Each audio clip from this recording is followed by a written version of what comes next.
आए आए हम आए, अपने घर भीतर आए, अपने घर भीतर आकर हम सदा सुखी बन जाए।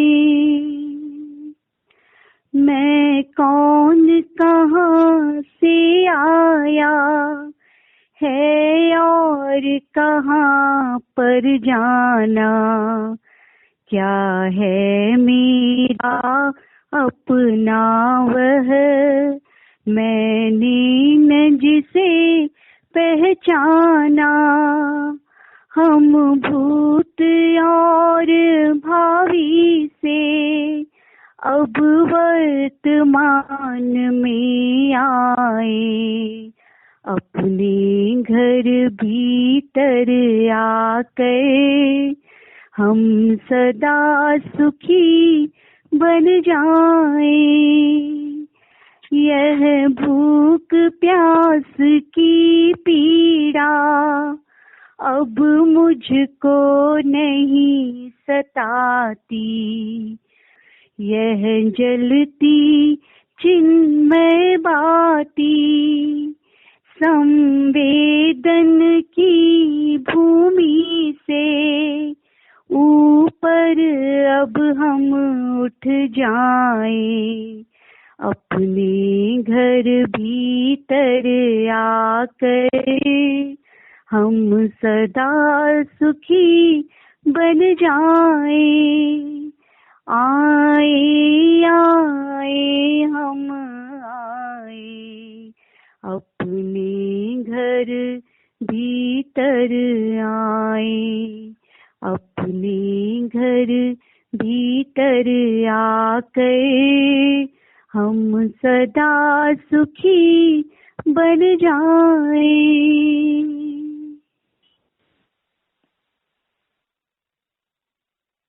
ध्यानाभ्यास के लिए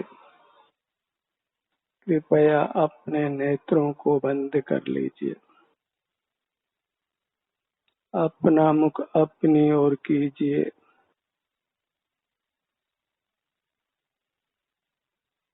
सिर से पैरों तक ये आपका अमूर्त शरीर है। वही आत्मा है, वही परमात्मा है, वही आराध्य है, वही आनंद दाता है। उससे युक्त रहकर आनंद से रहिए और अल्पकाल में ही परमात्मा होकर सदा सुख से रहिए।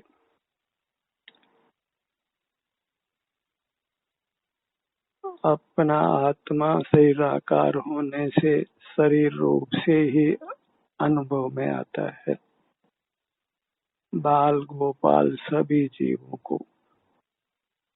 तो ये शरीर जो अनुभव में आ रहा है उसी की महिमा ग्रहण करना है, उसी का निरंतर संवेदन करना है, उसी का आस्वादन करना है। और ये थोड़े प्रदेशों से असर्व प्रदेशों से ही अनुभव में आता है। संपूर्ण मुहूर्त का संसार अवस्था में एक साथ वेदन नहीं होता है। ध्यान की यही पद्धति है कि हम अपने ध्यान को हर अंग पर क्रम से लाने का प्रयत्न करते हैं, हर भाग का संवेदन करते हैं। मैं जिस भी अंग का नाम लूं, जिस भी भाग का नाम लूं, आप अपने मन में उस अंग का, उस भाग का नाम दोहराइए, उस अंग का अनुभव करिए। इससे आपका ध्यान अन्यत्र नहीं जाएगा, अपने आराध्य शरीर पर ही बना रहेगा। उसी की अत्यंत आवश्यकता है, क्योंकि हमारा उपयोग पुनः पुनः शीघ्रता से बाहर चला जाता है, क्योंकि हम अनादि से बाहर ही रहते आए हैं। आदत के वश चित्त बाहर ही जाता है, अपने शरीर पर शीघ्रता से नहीं आता है, शरीर पर बना भी नहीं रहता है। और हमें अपने इस अमूर्त शरीर की ही आराधना करके परमात्मा होना है। सिर का भाग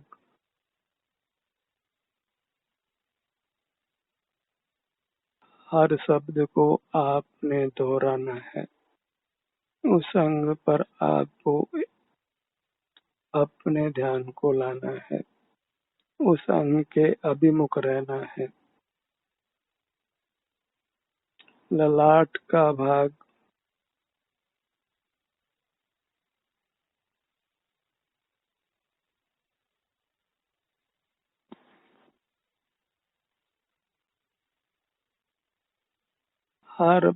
हर अंग दिव्य है। वह परमात्मा का भाग होने से, परमात्मा का अंग होने से परमात्मा ही है। हमें खबर ही नहीं है कि हम अपने स्वरूप से तीनों काल परमात्मा हैं और हमारी महिमा अनंत है। अपने को पामर महसूस नहीं करना है, परमात्मा से न्यून महसूस नहीं करना है, आनंद मूर्ति ही अनुभव करना है, लोक का सर्वश्रेष्ठ पदार्थ ही अनुभव करना है। इन्फिनिटी कॉम्प्लेक्स से अधिक दुखदायक कोई परिणाम नहीं। भ्रूमध्य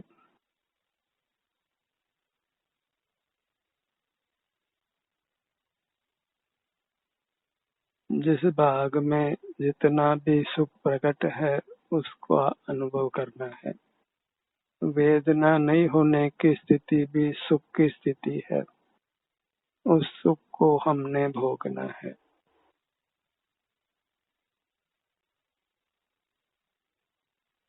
और इससे यह सुख वृद्धिगत होता जाता है। दोनों नेत्र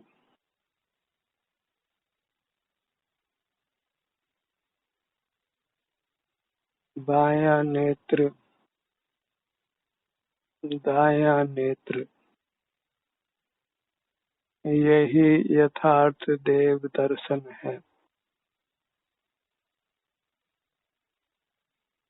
अपनी मूर्त को ही वास्तव में प्रतिमा संज्ञा है और इसके सन्मुख रहना ही परमात्मा की प्रतिमा का दर्शन है, उसकी आराधना है। इसमें विचरण करना ही तीर्थ यात्रा है। बायां नेत्र दायां नेत्र, एक भी अंग को आपने चूकना नहीं है,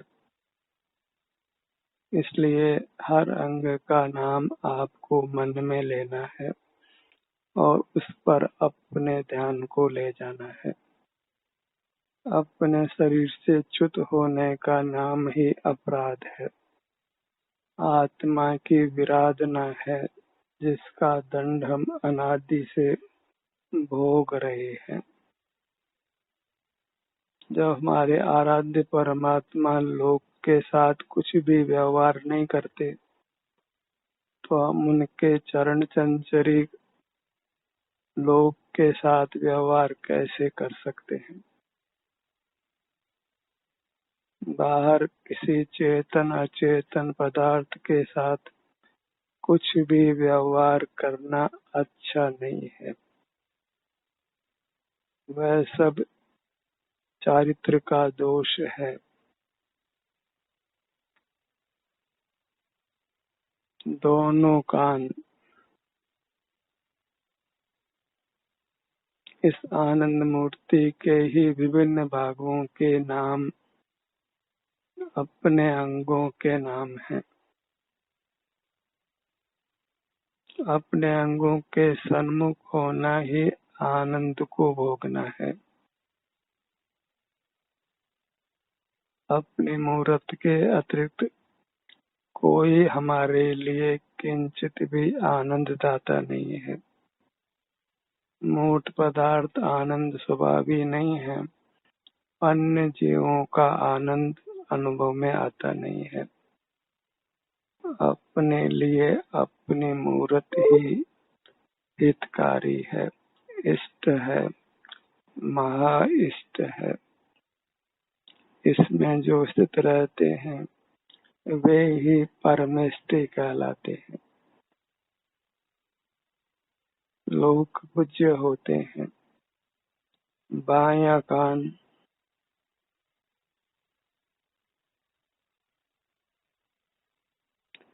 दायां कान, यही परमात्मा दर्शन की विधि है। परमात्मा की आराधना की विधि है। परमात्मा होने की विधि है। कोरी पंडिताई से कुछ भी लाभ नहीं। केवल कोरा साधु का वेश लेने से भी कोई हित सिद्धि नहीं। जो अपनी मूर्त आत्मा है, परमात्मा है, उससे युक्त रहने से ही हमारा हित होता है। पर की शरण नहीं है। वो भले देव हो, गुरु हो, शास्त्र हो, तीर्थ हो, शरण आपको आप। अपना जो ये अमूर्त शरीर है, जो नाना अमूर्त अंगों पांगों वाला है, उसी की हमको शरण है। बायां कान दायां कान,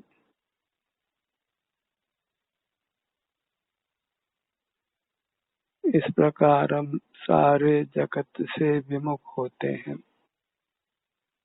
किसी बाह्य पदार्थ को अपने उपयोग का विषय नहीं बनाते। विषयों से विमुख रहते हैं, वीतराग रहते हैं। यही मोक्ष का पुरुषार्थ है।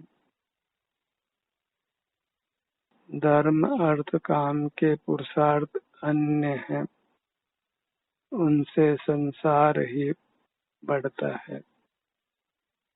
वहाँ धर्म का पुरुषार्थ शुभ कार्यों में प्रवृत्त होना है। मोक्ष का पुरुषार्थ अपनी चिन्ह मूर्त की आराधना करने रूप है। उसी का अनुभव संवेदन करने रूप है, जो अत्यंत संक्षिप्त है।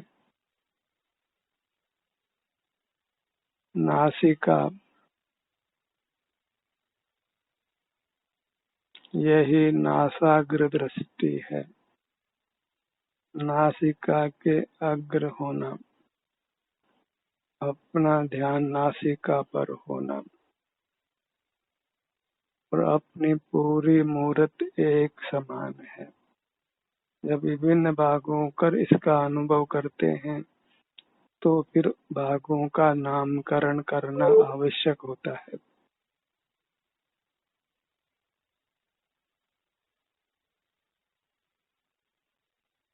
नासिका, बायां नथुना, दायां नथुना।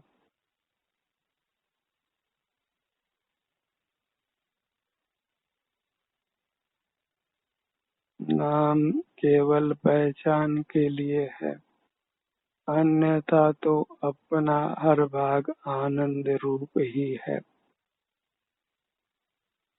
नाम निक्षेप से भी रहित है।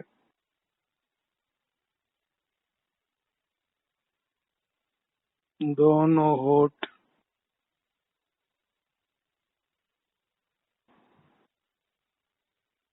इस प्रकार हम आत्मा की आराधना करते हैं। परमात्मा की आराधना करते हैं, देव दर्शन करते हैं, तीर्थ यात्रा करते हैं। यही परमार्थ है। हमें व्यवहारातीत होना है। व्यवहार पराश्रित होता है और पराश्रय से धर्म नहीं होता। धर्म नाम स्वाश्रय का है, अपने चिन्ह मूर्त के आश्रय का है, अपने आभ्यंतर अमूर्त शरीर के आश्रय का है। और यहाँ केवल अपने सुख दुख की दशा का संवेदन है। कुछ बाहर के जगत का देखना जानना नहीं है। ये जीव मूर्त से बंधता है क्योंकि मूर्त को देखता जानता है। बंधन जीव का स्वरूप नहीं है, इसलिए मूर्त पदार्थों को देखना जानना भी हमारा स्वरूप नहीं है। हमारा स्वरूप अपने अमूर्त काया के आनंद को भोगना है। हम शुद्ध स्वभाव से आनंद भोजी हैं। आनंदम ब्रह्मणो रूपम निज देहे व्यवस्थितम ध्यानहीना न पश्यन्ति जात्यन्ता एव भास्करम। इस मूर्त देह में ही आनंद रूप हमारी अमूर्त देह है। वह देह ही ब्रह्म है, आत्मा है, परमात्मा है। उसी के सन्मुख रहकर शांति को भोगना वही मोक्ष का मार्ग है, सुखी होने का मार्ग है, आत्मा से परमात्मा होने का मार्ग है। और हमको परमात्मा होना है, संसारी नहीं रहना है। येन केन प्रकारेण संसार से निकलना है। संसार रूपी भाड़ में सिकना नहीं है, छिटक कर बाहर आ जाना है। और उसके लिए अपने अमूर्त शरीर में ही स्थित होना है। यही हमारे रहने का सुखद घर है, जिसमें हम भूतकाल में नहीं आए। तभी कोई कहता है हम तो कबहू न निज घर आए, पर घर फिरत बहुत दिन बीते नाम अनेक धराए। अब पर घर में नहीं भ्रमण करना है। बाहर सब पर घर है, इंद्रियों का विषय पर घर है, और अपने चिन्ह मूर्त है वही स्वघर है, वही आनंद धाम है। शरीराकार होने से शरीर के नाना अंगों रूप है। मुख के भीतर जिह्वा भाग, अंगों के नाम को आपने अवश्य दोहराना है। यथार्थ में तो अंगों के नाम को दोहराना ही मंत्र जाप है। अपने नाम को दोहराना भी मंत्र जाप है। तो अपना नाम है वह वास्तव में परमात्मा का ही नाम है, अपने परमात्मा का ही नाम है। और नाम का कोई अर्थ नहीं होता है। हमें नाम के वाच्य पर जाना है, और वह वाच्य तो परमात्मा रूप है। मुख के भीतर तालू का भाग,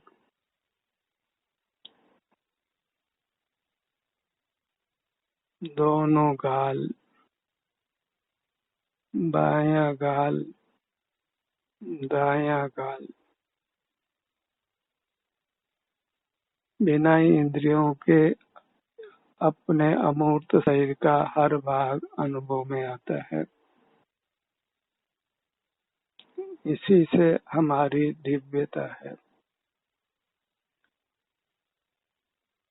यदि अपने अमूर्त शरीर को भी हम ग्रहण नहीं कर पाए तो फिर हमारे में दिव्यता ठहरती नहीं है, देवत्व नहीं ठहरता है। हम दिव्य हैं, परमात्मा रूप हैं, क्योंकि अमूर्त अपने स्वरूप को ग्रहण कर पाते हैं, उसका अनुभव कर पाते हैं।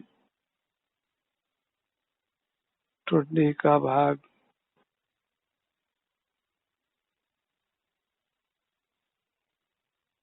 पूरा मुखमंडल। अपने अंगों का नाम आपने जपना है। अपने अंगों पर अपने ध्यान को बनाए रखने के लिए, क्योंकि अपनी अमूर्त काया के ध्यान के अतिरिक्त सब दुर्ध्यान है।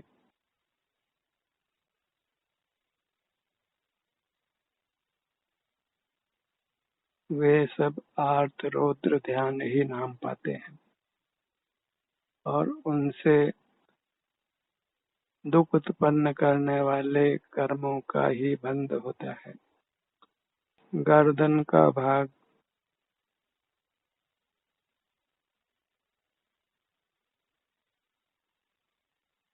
इस प्रकार हम अपने अमूर्त काया से जुड़ते हैं तो यह अपनी अमूर्त काया आनंद रूप होती है, अमृत रूप होती है। उसे आनंद अमृत को हमने प्रकट करना है। यहीं पर उपयोग लाने से वह आनंद प्रकट होता है। ध्यान में अपने इस अमूर्त शरीर से ही हम आनंद रूपी रत्न को बाहर निकालते हैं।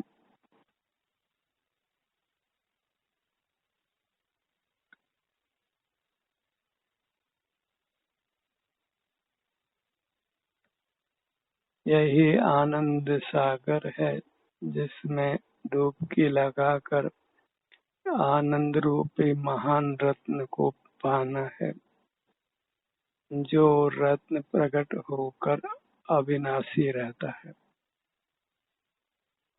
सर्वांग में आनंद का अनुभव कराती है। सीने का भाग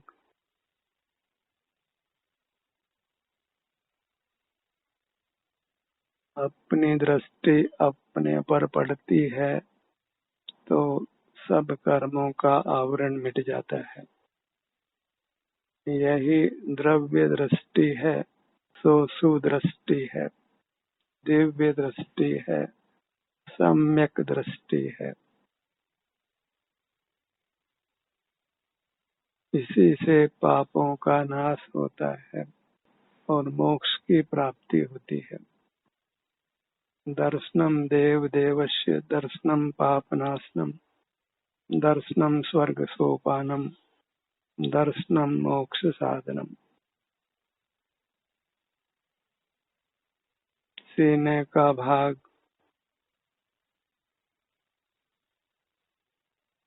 एक ही भावना रहे कि हम अपने इस दिव्य शरीर से च्युत नहीं हो, इसी के सन्मुख बने रहकर अपने परमात्मा रूप को व्यक्त कर लें, फिर अनंत काल तक परमात्मा होकर रहें। परमात्मा पद जो सर्वोच्च पद है उसी को पाना है। यही सबसे बड़ा अचीवमेंट है, सबसे बड़ी उपलब्धि है जिसको हमने पाना है, जिसको पाने के लिए हमने दृढ़ता से कमर कस ली है। पेट का भाग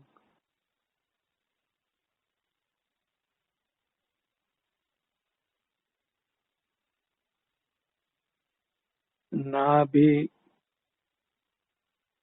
हर अंग पर आते ही आपको शांति होती है, आनंद का अनुभव होता है, आप वीतराग होते हैं, परमात्मा जैसे होते हैं।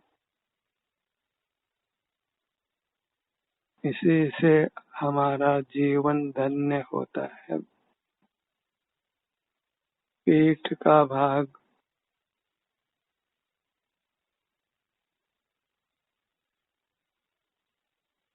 बायां कंधा, दायां कंधा, शब्दों में सुख नहीं है, शब्दों के वाच्य में सुख है।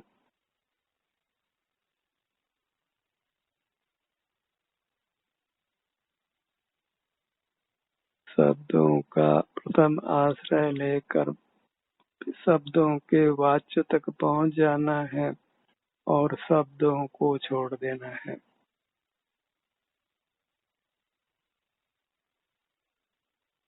शब्दों को पकड़ कर नहीं रखना है।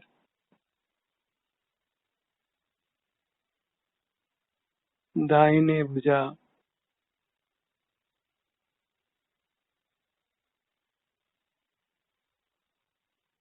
दाहिनी हथेली,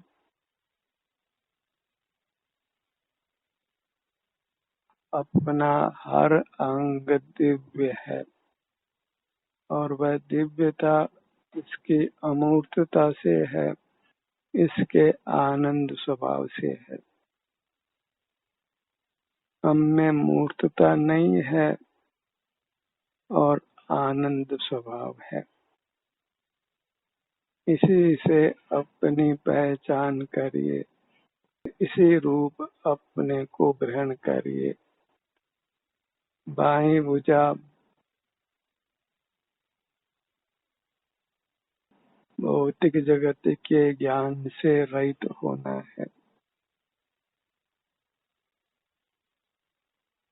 वह सब इंद्रिय ज्ञान में रहना है और उससे संसार ही उपजता है। केवल आनंद भोजी होकर रहना है। जीव एक सुख गुण वाला है। मूर्त का संबंध होने से ही वह चित्र विचित्र प्रकार का होता है। चित्र विचित्र प्रकार की शक्तियां उत्पन्न होती है, जिनको उपयोग में लेकर वह संसार में रुलता है। और मूर्त पदार्थों को देखना जानना भी एक वैभाविक शक्ति है, जिसको उपयोग में लेकर जीव संसार में रुलता है। अपने पूरे मूर्त को आदर भाव के साथ नमन करिए। नमो नियदेहम्। नमो नियदेहम्। नमो नियदेहम्। देह कहें कि परमात्मा कहें, दोनों एक अर्थ कहें, बस मूर्त देह नहीं लेना है। इसी में मिली हुई अमूर्त देह है, वही भगवान है और उसी को हमारा नमन है। ध्यान का ये सत्र यही समाप्त होता है।